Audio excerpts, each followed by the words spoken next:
Dan pemirsa, untuk membahas lebih lanjut terkait PPDB DKI Jakarta 2022, kita segera bergabung bersama Kepala Dinas Pendidikan DKI, Ibu Nahdiana. Selamat siang Ibu Nahdiana, salam sehat selalu Bu.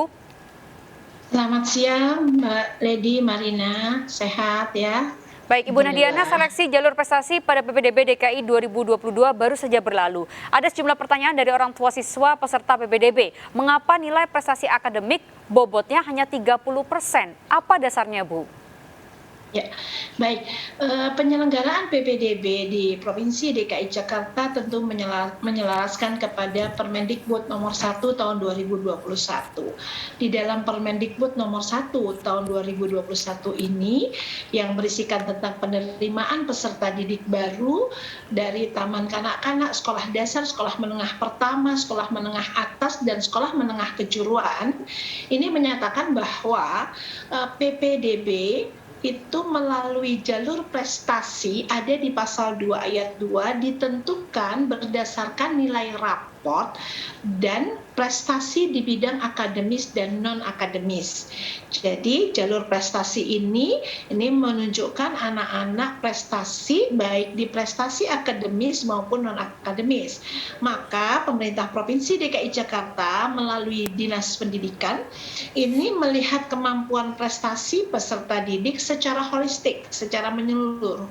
Sehingga penilaian prestasi ini berdasarkan nilai raport, kejuaraan akademis ataupun non-akademis tadi, dan juga keaktifan dalam kegiatan kepemimpinan secara berorganisasi.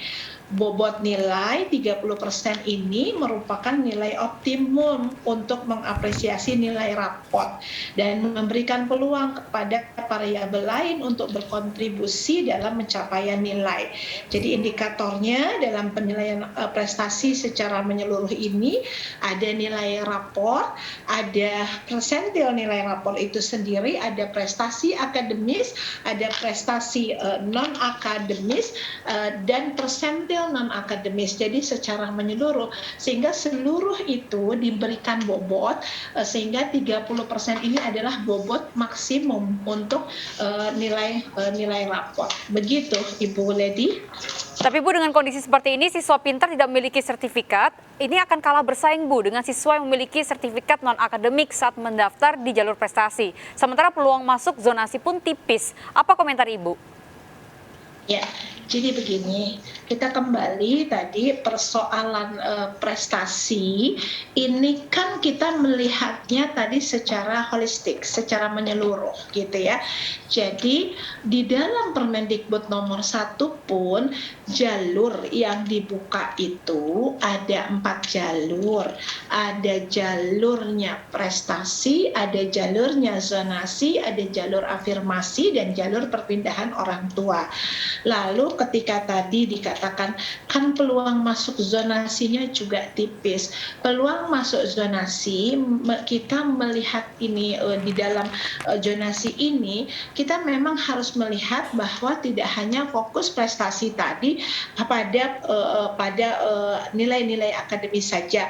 Nah, ketika tadi siswa pun mau memilih di jalur prestasi ini ada dua, ada jalur akademis dan jalur non-akademis gitu. Jadi siswa yang tadi memiliki kemampuan di prestasi-prestasi akademis, dia bisa memilih prestasi akademis. Ini nilai raport prestasi akademis ataupun prestasi non-akademis juga memperhitungkan nilai raport, hanya prosentasenya dibedakan pada prestasi akademis dan prestasi non-akademis. Jadi kalau siswanya memilih yang akademis, maka nilai rapotnya optimum 30%.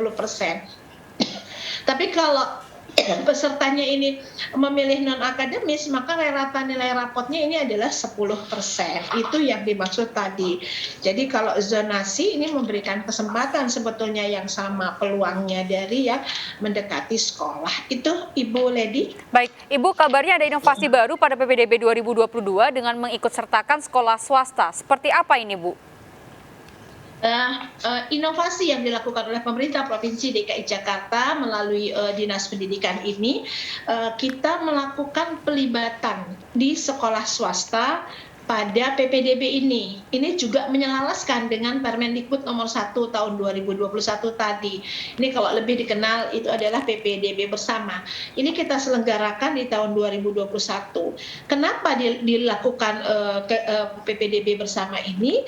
Ini diadakan adalah dalam rangka meningkatkan dan mendukung peningkatan mutu pendidikan ini melalui jalur afirmasi. Jadi kita memilih sekolah swasta berdasarkan daftar zona sekolah, peluang CPDB yang ditentukan dengan kedekatan domisili peserta didik dengan kelurahan sekolah, lalu data sekolah dan daya tampung. Jadi sasaran PPDB bersama ini pada CPDB ini adalah pada mereka yang diafirmasi, yang ada KJP plus dan PIP.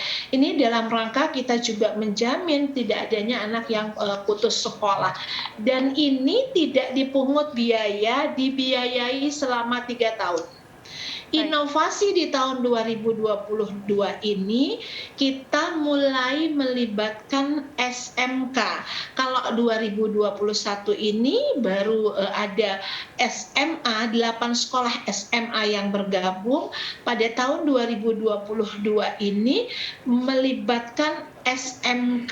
Jadi sekarang ini ada 108 SMA swasta dan 152 SMK swasta yang dapat mengikuti jalur PPDB bersama. Peserta didik dapat langsung memilih jalur tersebut.